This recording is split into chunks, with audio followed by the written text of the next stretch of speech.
속죄하신 구세주를 내가 찬송하리라. 내게 자유 주시려고 주가 고난당했네. 그 신사랑 찬양하리. 나의 죄 사하려고 십자가에 죽임당한 나의 주 찬양하리. 내가 구원받은 증거 기뻐 전파하리라. 내 죄 모두 담당하신 주의 사랑 크셔라. 크신 사랑 찬양하리. 나의 죄 사하려고 십자가에 죽임당한 나의 주 찬양하리.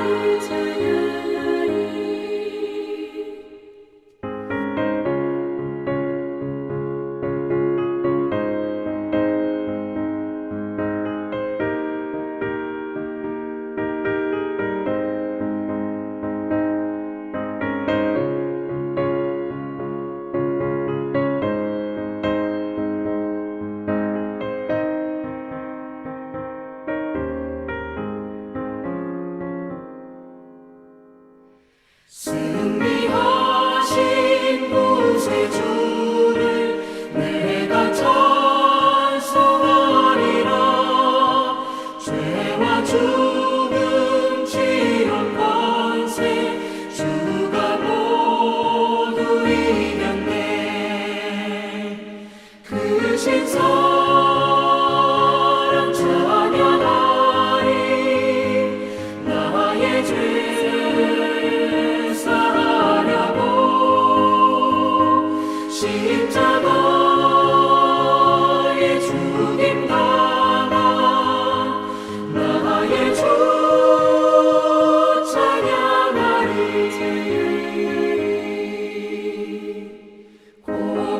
고마우신 구세주를 내가 찬송하리라. 죽음에서 생명으로 나를 인도하셨네. 크신 사랑 찬양하리. 나의 죄 사하려고 십자가에 죽임당한 나의 주를 찬양하리.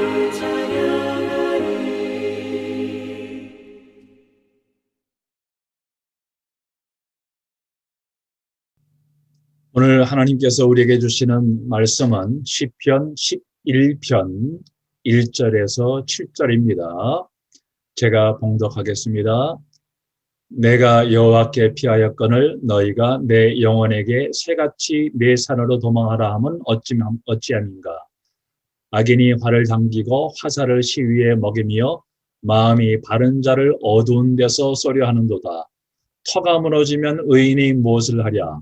여호와께서는 그의 성전에 계시고 여호와의 보좌는 하늘에 있으며 그의 눈이 인생을 통촉하시고 그의 안목이 그들을 감찰하시도다.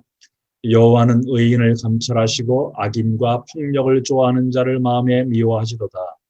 악인에게 그물을 던지시리니 불과 유황과 태우는 바람이 그들의 잔에 소득이 되리로다. 여호와는 의로우사 의로운 일을 좋아하시나니 정직한 자는 그의 얼굴을 배우리로다. 아멘. 본문에는 다윗이 당면한 시급한 위기의 상태를 보여주고 있고 또 그 위기 앞에서 드러나는 두 가지 반대되는 반응이 나옵니다. 그래서 1절 하반부에서부터 3절까지는 다윗주의의 사람들의 반응이요, 인본주의 불신앙의 반응입니다. 그리고 1절 상반부와 4절부터 7절까지는 다윗의 반응이요, 성령의 인도에 순종하는 믿음의 반응입니다. 그런데 서론적으로 우리가 먼저 알아야 할 것이 있는데요. 그것은 인본주의가 무엇인가 하는 것입니다. 자, 그래서 인본주의가 무엇입니까? 인본주의는 약 주전 3세기경에 다신주의의 인간 중심 사상을 믿는 헬라 문화가 동양 문화를 만나면서 시작된 헬레니즘이 그 뿌리입니다. 그리고 이 헬레니즘은 14세기, 15세기 문예 부흥과 18세기 계몽주의로 인해서 인본주의로 꽃을 피우게 됩니다. 그리고 19세기에서는 신학자들조차도 이 인본주의 사상에 무릎을 꿇고 자유주의 신학을 만들어내게 됩니다. 이 인본주의는 인간 중심이기 때문에 인간의 존재, 인격, 성품, 능력, 그리고 인간의 현재의 소망과 행복을 중요시하기 때문에 인간을 영혼보다 이성적 존재로 간주합니다. 그러나 인본주의는 창세기 3장에서 시작된 하나님을 대적한 교만의 죄의 또 다른 표현입니다. 심각한 문제는 이 인본주의가 여러분과 저의 마인드에 깊이 실제적으로 깔려 있다는 사실입니다. 우리는 지난주에 시편 10편을 통해서 교만의 죄의 심각성을 다루었는데요. 오늘 우리가 살펴볼 이 시편 11편은 교만의 또 다른 모습인 인본주의를 보여주고 있습니다. 그래서 제일 먼저 하나님은 1절 후반부부터 3절을 통해서 신앙생활을 하면서도 나 중심과 욕심 중심의 세상 시스템이 우리의 마인드에 깔려 있다면 그 실체가 특별히 위기 상황에서 반드시 인본주의 불신앙으로 드러날 수밖에 없다는 사실을 깨우쳐 주십니다. 그러므로 우선적으로 우리는 우리의 체질에 뿌리 내려져 있는 세상 시스템에 대해서 잘 알아야만 합니다. 지금 여러분과 제가 살고 있는 세상의 모든 시스템, 곧 사회, 정치, 경제, 교육, 가정, 문화의 기준은 창세기 3장에서 비롯된 마인드로 움직이는 원칙임을 우리는 절대 잊지 말아야 합니다. 다시 말해서 죄와 사단의 마인드란 얘기죠. 그래서 하나님은 계속해서 이 세상을 사랑하지 말라고 하시는 것입니다. 요한일서 2장을 다시 한번 봉독해 드립니다. 15절, 17절. 이 세상이나 세상에 있는 것들을 사랑하지 말라. 누구든지 세상을 사랑하면 아버지의 사랑이 그 안에 있지 아니하니 이는 세상에 있는 모든 것이 육신의 정욕과 안목의 정욕과 이생의 자랑이니 다 아버지에게부터 온 것이 아니요 세상으로부터 온 것이라. 이 세상도 그 정욕도 지나가되 오직 하나님의 뜻을 행하는 자는 영원히 거하느니라. 그래서 우리가 세상 시스템이 시작된 근원, 곧 창세기 3장의 죄 사건을 모르면은 세상적으로 아무리 지식이 많아도 사실적으로는 아무것도 모르는 것이에요. 그러니 인생 문제는 당연히 절대로 풀리지가 않습니다. 그래서 창세기 3장 1절에서 7절을 다시 보겠습니다. 그런데 뱀은 여호와 하나님이 지으신 들짐승 중에 가장 간교하니라. 뱀이 여자에게 물어 이르되 하나님이 참으로 너희에게 동산 모든 나무의 열매를 먹지 말라 하시더냐? 여자가 뱀에게 말하되 동산 나무의 열매를 우리가 먹을 수 있으나 동산 중앙에 있는 나무의 열매는 하나님의 말씀에 너희는 먹지도 말고 만지지도 말라 너희가 죽을까 하노라 하셨느니라. 뱀이 여자에게 이르되 너희가 결코 죽지 아니하리라. 너희가 그것을 먹는 날에는 너희가 밝아져 하나님과 같이 되어 선악을 알 줄 하나님이 아심이니라. 여자가 그 나무를 본즉 먹음직도 하고 보암직도 하고 지혜롭게 할 만큼 탐스럽기도 한 나무인지라. 여자가 그 열매를 따먹고 자기와 함께 있는 남편에게도 주매 그도 먹은지라. 이에 그들의 눈이 밝아져 자기들이 벗은 줄을 알고 무화과 나무 잎을 엮고 치마로 삼았더라. 창세기 3장에서 시작된 인본주의 죄 시스템을 정리하면은 다음과 같습니다. 제일 먼저 세상 시스템은 하나님 중심이 아니라 사람 중심이요 나 중심입니다.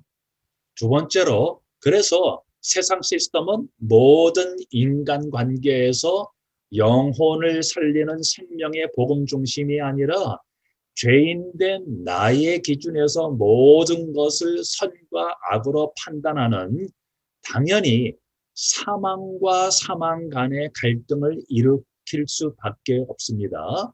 세 번째로 세상 시스템은 보이지 않는 신령한 복 중심이 아니라 보이는 육신적인 치부 중심입니다. 네 번째로 그래서 세상 시스템이 바탕인 인생은 그 삶의 모든 궁극적인 목적이 이러한 육신의 것들을 얻기 위한 목적이요 그 목적을 위해서 열심히 하고 못하는 것이 성공의 판단 기준이 됩니다. 다섯 번째로 세상 시스템은 이러한 사람을 위한 나를 위한 이 땅에서 육신의 것들을 얻고 더 얻고 비축하는 계획이 인생의 전부이기 때문에 그 계획대로 되면은 기뻐하고 안 되면은 좌절합니다. 여섯 번째로 세상 시스템은 하나님께 대한 영광과 그를 즐거워하는 것이 아니라 나를 위한 육신을 위한 쾌락 중심입니다. 일곱 번째로 세상 시스템은 이러한 육신의 것들을 얻기 위해서 탐욕하고 경쟁하고 시기하고 쟁취하기 위해서 상대방을 짓누르고 대부분의 경우에는 거짓도 마다합니다. 결론적으로 세상 시스템의 근원은 하나님을 대적한 죄요. 그 배후는 사단입니다. 그래서요, 여러분이 공감하시는 대로 지금 우리 모두가 경험하고 있는 전 세계적인 총체적인 위기는 이러한 시스템으로 돌아가고 있는 세상의 모습이 더 확실하게 드러나고 있는 것 뿐이죠. 그런데 더 중요한 것은 이 모든 위기는 여러분과 저의 체질에 깊이 각인되어져 있는 세상 시스템을 드러내어 보여주시는 하나님의 주권적인 섭리라는 사실입니다. 자, 그래서 우리가 1절부터 3절을 다시 봅니다. 1절 후반부서부터 3절까지가 다윗주의 사람들의 입에서 나오는 인본주의 불신앙의 말들이라고 제가 설명드렸죠. 자, 다시 봉독해 드립니다. 너희가 내 영혼에게 새같이 네 산으로 도망하라 하면 어찌민가? 악인이 활을 당기고 화살을 시위에 먹이며 마음이 바른 자를 어두운 데서 쏘려 하는도다. 터가 무너지면 의인이 무엇을 하랴? 하나님은 이 구절들을 통해서 어떤 메시지를 우리에게 주고 계십니까? 그래서 제일 먼저는 우리의 마인드가 세상 기준으로 체질화되어 있는 상태에서 아무리 신앙생활을 오랫동안 그리고 열심히 해도 그리고 이러한 그 사실에 대한 심각성과 감각이 없으면은 위기라는 현실에 부닥치면은 당연히 하나님의 말씀보다는 사람들의 동정과 위로를 바라는 인본주의 동기가 자동적으로 나올 수밖에 없다는 거예요. 그리고 그러한 인본주의 불신앙을 명분 있게 합리화시키는 사단에게 속을 수밖에 없다는 사실을 깨닫게 해주십니다. 자, 여러분, 지금 어떠한 상황입니까? 다윗은 1분 1초가 다급한 위기일발의 상황에 처해 있습니다. 얼마나 급한지 옆에 있는 사람들이 악인이 활을 당기고 화살이 시위에 먹이며 마음이 바른 자를 어두운 데서 쏘려 하는도다 라고 하면서 다윗에게 빨리 도망치라는 거예요. 아마도 사울 왕이 다윗을 죽이려는 급한 상황인 것 같습니다. 이러한 상황에서 여러분들이라면 어떻게 하시겠습니까?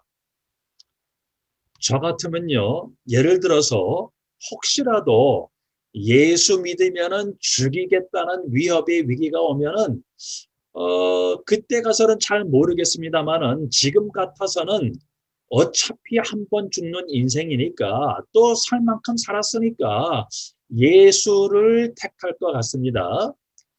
그러한 저의 결단이 믿음인지 체념인지 저는 좀 확실히 잘 모르겠어요. 그러나 이것은 죽음 앞에서 믿음을 선택한 많은 순교자들을 감히 폄하하는 그런 말이 절대로 아닙니다. 그러나 한 가지 확실한 것은 사단이 우리를 그렇게 어리석게 유혹하지는 않을 것이라는 사실이에요. 오히려 사단은 그 시대와 환경에 맞게 우리를 유혹할 것입니다. 아주 평안한 환경에서 심각하게 느껴지지 않은 상황에서 일상생활에서 누구나 다 타협이라고 생각하지 않는 덜 중요하게 여겨지는 결정을 아주 자연스럽게 내가 길들여진 세상 마인드, 육신 중심으로 뿌리내린 체질의 인본주의를 활용하도록 유인할 것입니다. 자, 이게 더 심각한 위기이겠죠. 자, 그리고 특별히 사단은요, 세상 사람들의 기준으로 전혀 틀리지 않는 명분 있는 논리로 10명이면 10명 모두가 내 생각과 말과 행동이 맞고 옳다고 할 방향으로 아무 여과 없이 인본주의에 끌리도록 불신앙으로 끌고 갈 것입니다. 그래서 세상 시스템의 마인드는 하나님의 생각, 그 사람과 사건을 영적인 관점에서 보기보다는 그래서 복음으로 살리려는 관점보다는 맞는 말, 법, 이치, 도리, 도덕, 윤리를 기준으로 판단합니다. 자, 그런데요, 또 사단은 이런 그 통상적인 관습과 반대되는 인본주의도 사용을 합니다. 여러분, 지금 우리 눈앞에서 벌어지고 있는 정치, 사회, 경제, 문화, 가정, 교육 현장을 통해서 우리와 특별히 우리의 후대들을 속이는 무서운 전략이 무엇인지 아십니까? 여러 가지 용어로 표현할 수 있겠지만은 현실주의, 포스트 모더니즘, 상대주의, 절대 진리 중심 사상을 거부하는 다원주의, 무정부 사상, 절대적 도덕을 거부하는 것, 질서와 체제를 거부하는 해체주의 사상 등이 전부 어우러지는 그야말로 하나님과 그의 절대 진리를 완전히 거부하는 인본주의 사상입니다. 정말로 영적으로 깨어서 하나님의 전신갑주로 무장하지 않으면은 꼼짝달싹하지 못하는 무서운 시대가 도래한 것이죠. 지금 전 세계적으로 그리고 미국에서 또 한국에서 총체적으로 벌어지고 있는 인본주의 사상은 그렇게 간단하게 다룰 그런 문제가 아니기 때문에 우리는 지속적으로 복음으로 다뤄야 할 그런 이슈입니다. 자, 그러나 그럼에도 불구하고 우리는 절대 흔들릴 필요가 없고 오히려 소망이 있는 것은 지금 현실에서 벌어지고 있는 인본주의 사상들은 죄 문제요, 사단의 전략이요, 영적인 문제이기 때문에 오직 성경으로만 답을 줄 수 있고 오직 그리스도의 복음으로 또 성령의 능력으로만 대항할 수 있는 그런 사실입니다. 자, 여기에서 잠시 버런 포이트레스 교수님의 요한계시록 강의 서론에 나오는 내용을 제가 소개하겠습니다. 요한계시록은 세상과 우리 삶의 실상의 영적 전쟁터임을 알도록 도전합니다. 항상 전투가 벌어져 휴전도 없고 사단파가 봐주는 것도 없습니다. 그러나 이 전쟁은 그리스도가 다시 오시는 것을 정점으로 승리하며 끝이 납니다. 그동안 우리는 오직 대장이며 사령관 되시는 그리스도에게만 충성하고 순종하며 예배하고 영광과 찬송을 돌리는 일에 삶의 모든 부분에서 타협하지 말아야 하는데 이는 우리 주위에서 일어나는 모든 일을 하나님이 하고 계시는 구원의 일로 체험하는 것만이 이 승리에 동참하는 길입니다. 두 종류의 위협을 조심해야 합니다. 짐승과 음녀 바벨론입니다. 짐승은 박해 세력인 국가, 특히 전체주의인데 점점 기독교인들이 신앙하며 살지 못하도록 영적으로 빈곤케 하며 고통을 주고 세상과 타협하지 않으면 죽이기까지 합니다. 우리는 결코 짐승에게 굴복하지 말고 다른 나라의 형제자매들이 신앙으로 강하여서 그리스도의 상급을 받도록 기도해야 합니다. 자, 이 부분을 제가 읽을 때 북한이 생각이 나는 거예요. 자, 계속 제가 읽어드립니다.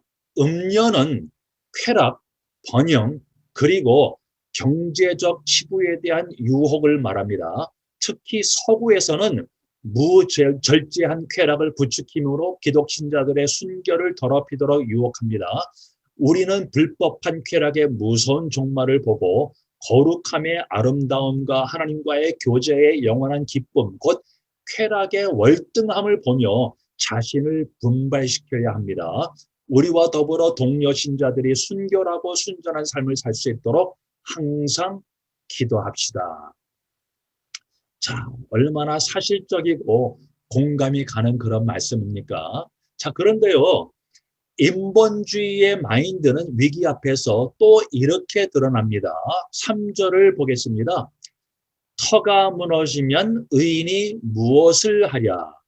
여기에서 터는 원어로 사회적인 위치와 공로를 뜻합니다. 그래서 다윗의 주위 사람들은 지금 잡혀서 죽으면 지금까지 이 나라를 위해서 하나님을 위해서 쌓아올린 모든 것이 헛수고가 되지 않느냐라는 의미로 현실을 직시하고 빨리 도망가라는 거예요. 아주 명분 있는 그럴듯한 말로 들리죠? 자, 그래서요, 이런 세상 중심의 삶은 혹은 신앙생활은 나 중심, 육신 중심으로 쌓아 올려온 터가 인생의 목적이요 전부이기 때문에 위기 앞에서는 보이는 현실 중심으로 결정을 할 수밖에 없다는 겁니다. 그래서 또 세상 시스템은 보이지 않는 그의 나라와 그의 의보다는 보이는 세상 나라의 일들을 최우선으로 여기는 것이 아주 현명한 처사라고 봅니다. 그리고 두 번째로, 그래서 우리의 체질에 깔려있는 세상 마인드는 현실의 위기 앞에서 돈이, 건강이, 위치가 무너지는데 무슨 하나님, 그리스도, 신앙, 교회가 중요합니까? 지금 당장 목구멍이 포도청인데 라는 인본주의의 이유로 우리의 불신앙을 아주 명분 있게 합리화시킵니다. 세 번째로, 세상 시스템은 육신적인 면에서 일반적으로 남과 비교했을 때 나를 드러낼 수 있는 위치와 보장을 위안으로 삼고 자신의 터가 무너지고 망가지는 것을 두려워하기 때문에 위기를 만나면 조급해집니다. 그리고 환경에 따라 쉽게 요동합니다. 자, 그래서 이러한 기준의 삶은 외형적인 환경의 위기가 내적으로 쉽게 영향을 주기 때문에 조울증 현상이 쉽게 옵니다. 기뻤다가 좌절하고 슬프고 또 이게 왔다 갔다 하는 거죠. 그리고 하나님이 함께 하신다는 사실을 못 느끼기 때문에 삶의 허함에 쉽게 빠지고 쉽게 외로워합니다. 그리고 세상 마인드에 터가 굳은 사람은 위기 때문에 벌어질 수 있는 자신의 손해와 남에게 손가락질 당하는 것을 절대 용납하지 못하고 특별히 자존심을 지키려는 것에는 아주 목숨을 겁니다.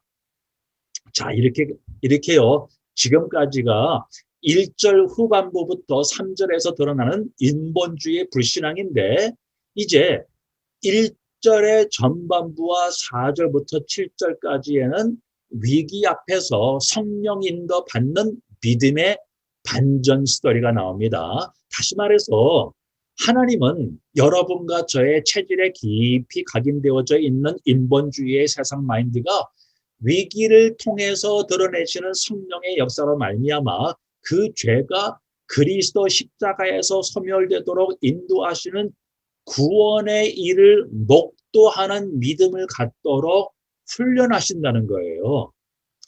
4절 후반부에 여호와의 보좌는 하늘에 있으니요 라고 다윗은 고백합니다. 이게 무슨 의미일까요? 자, 하나님은요, 세상에서 벌어지는 모든 일, 특별히 세상이 혼란하고 악이 범람하고 질서가 무너지고 심지어는 여러분과 제가 죽을 것 같은 위기도 절대로 하나님의 구원 사역의 계획을 무너뜨리거나 변질시킬 수 없는 당신의 절대 주권 안에서 벌어지는 일임을 보게 하시는 거예요. 자, 그래서 제일 먼저 그러므로 아무리 환경이 복잡하고 어둡고 악해도 항상 성령 인도 받고자 하는 사람은 위기 앞에서 좌절하거나 요동할 필요가 전혀 없죠. 오히려 담대해지고 확신이 생길 것입니다. 왜요? 이러한 위기는 객관적으로는 하나님의 말씀대로 이루어지는 구원의 역사의 성취요. 주관적으로는 하나님의 말씀대로 이루어지는 구원의 서정의 성취이기 때문이죠. 자, 그러나 이러한 위기 속에서 성령 인도 받는 것은 긍정적인 그런 마인드가 아니고 또 뭐 잘 되겠지 하는 그런 무딘 마음이 결코 아닙니다. 혹은 세상이 너무나 혼동되고 피곤한 상황이기 때문에 체념하는 것도 절대 아닙니다. 더더구나 아무리 위기 상황이 와도 하나님은 나를 보호하시기 때문에 나에게는 현실적인 문제는 안 생길 거야 라고 하는 생각은 전혀 복음이 아닙니다. 성령 인도 받는 삶은요, 실제적으로 그 위기의 고난과 환난이 나에게 미친다고 해도 오히려 하나님의 구원 사역의 뜻이 성취되어짐을 믿기 때문에 삶에 더 힘이 생기고 복음적이 된다, 그런 뜻입니다. 그래서 여러분 잘 들어보세요.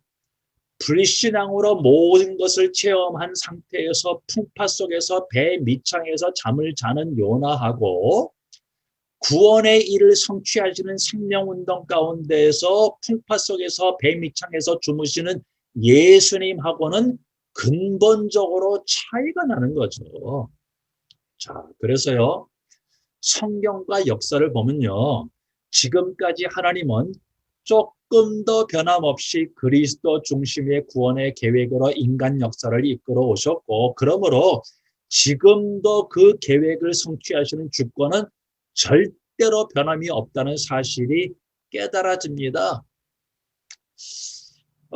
예를 들어서요, 다니엘서 2장을 보면은 하나님은 바벨론의 느부갓네살 왕의 꿈 해석을 통해서 장차 벌어질 일들을 예언하시죠. 큰 동상을 보여주고 어떻게 역사가 전개될 것인가를 보여줍니다. 동상의 머리 되는 바벨론, 페르시아가 망하면은 그 다음에는 헬라 제국이 또 그리고 마지막에는 철로 만든 발이 상징하는 로마 제국이 등장하고 또 무너질 것이라고 예언하십니다. 돌멩이 하나가 나와서 그 동상을 한 방에 깨어 부시고 영원한 한 나라가 세워진다고 말씀하시죠. 자, 그때가 언제입니까? 기원전 500년인데 그때는요 헬라도 없고 로마도 없었는데 200년에서 500년 후에 벌어질 일들을 다니엘을 통해서 예언하신 것입니다. 그래서 반석되시는 그리스도 예수를 통해서 일어날 일들을 말씀하시는 것이죠. 시간이 지나면은 세상의 권세와 보이는 것들은 없어지고 다 멸망해도 하나님의 나라는 영원할 것을 의미하는 것이죠. 이처럼 하나님은 당신의 언약을 절대 주권으로 한치의 오차도 없이 그대로 성취하십니다. 자, 그렇다면요. 여러분과 저는 지금 이 세상에서 그리고 여러분과 저의 삶에서 벌어지는 모든 일들, 특별히 위기를 하나님의 어제나 오늘이나 영원토록 변치 않으시는 절대 주권으로 성취하시고 있는 그리스도 중심의 구원 역사의 언약의 관점에서 해석해야 되는 것이죠. 그래서 위기 앞에서 이러한 하나님의 뜻, 곧 그리스도 십자가의 죽음과 부활의 복음으로 구원 사역을 성취하심으로 우리를 통해서 받으시는 하나님의 영광을 위해서 꿋꿋이 걸어가시는 하나님의 주권을 사도 바울은 다음과 같이 로마서 8장에서 선포합니다. 여러분과 제가 너무나 좋아하는 그러한 본문이죠. 로마서 8장 28절에서 39절입니다. 우리가 알거니와 하나님을 사랑하는 자 곧 그의 뜻대로 부르심을 입은 자들에게는 모든 것이 고난과 환난과 위기 다 합력하여 선을 이루느니라. 하나님은 미리 아신 자들을 또한 그 아들의 형상을 본받게 하기 위하여 미리 정하셨으니 이는 그로 많은 형제 중에서 맏아들이 되게 하려 하심이니라. 또 미리 정하신 그들을 또한 부르시고 부르신 그들을 또한 의롭다 하시고 의롭다 하신 그들을 또한 영화롭게 하셨느니라. 그런즉 이 일에 대하여 우리가 무슨 말하리요? 만일 하나님의 우리를 위하시면 누가 우리를 대적하리요? 자기 아들을 아끼지 아니하시고 우리 모든 사람을 위하여 내주시니가 어찌 그 아들과 함께 모든 것을 우리에게 주시지 아니하시겠느냐? 모든 것 고난과 위기와 문제와 환난 죽임까지도 포함되어 있습니다. 33절 누가 능히 하나님께서 택하신 자들을 고발하리요? 의롭다 하신 이는 하나님이시니 누가 정죄하리요? 죽으실 뿐 아니라 다시 살아나시는 그리스도 예수시니 그는 하나님 우편에 계신 자요 우리를 위하여 간구하시는 자시니라. 누가 우리를 그리스도의 사랑에서 끊으리요? 환난이나 곤고나 박해나 기근이나 적신이나 위험이나 칼이랴. 기록된 바 우리가 종일 주를 위하여 죽임을 당하게 되며 도살당할 양같이 여김을 받았나이다 함과 같으니라. 그러나 이 모든 일에 우리를 사랑하시는 이로 말미암아 우리가 넉넉히 이기느니라. 내가 확신하노니 사망이나 생명이나 천사들이나 권세자들이나 한재일이나 장래일이나 능력이나 높음이나 깊음이나 다른 어떤 피조물이라도 우리를 우리 주 그리스도 예수 안에 있는 하나님의 사랑에서 하나님의 주권에서 하나님의 언약에서 하나님의 그 구원 사역의 뜻에서 끊을 수 없으리다. 아멘. 자, 이제 4절부터 6절을 보겠습니다.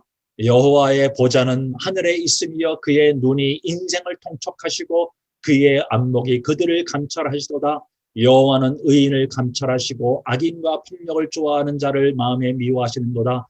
악인에게 그물을 던지시리니 불과 유황과 태우는 바람이 그들의 잔에 소득이 되리로다. 자, 그래서요 두 번째로 당신의 뜻을 절대 주권으로 성취하시는 과정으로 하나님께서는 당신의 자녀들의 체질에 각인되어져 있는 인본주의를 구체적으로 실제적으로 벗겨내시고 오직 하나님만을 의지하고 신뢰하는 겸손의 형상을 회복시키기 위해서 위기라는 훈련의 현장으로 인도하신다는 겁니다.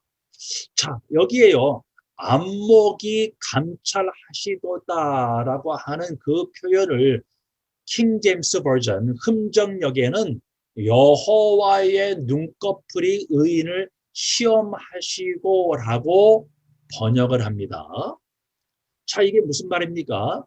사람들이 미세한 사물을 조사할 때에 눈꺼풀을 거의 닫으면서 눈을 가늘게 뜨고 다른 물체가 보이지 않도록 하듯이 하나님은 당신의 자녀들 한 사람 한 사람을 이처럼 자세히 살펴서 우리 마음의 뿌리에 깔려있는 세상 기준의 인본주의 곧 악인과 폭력을 좋아하는 세상 마인드를 드러내셔서 불과 유황을 태우는 바람과 같이 위기를 통해서 훈련하신다는 거예요.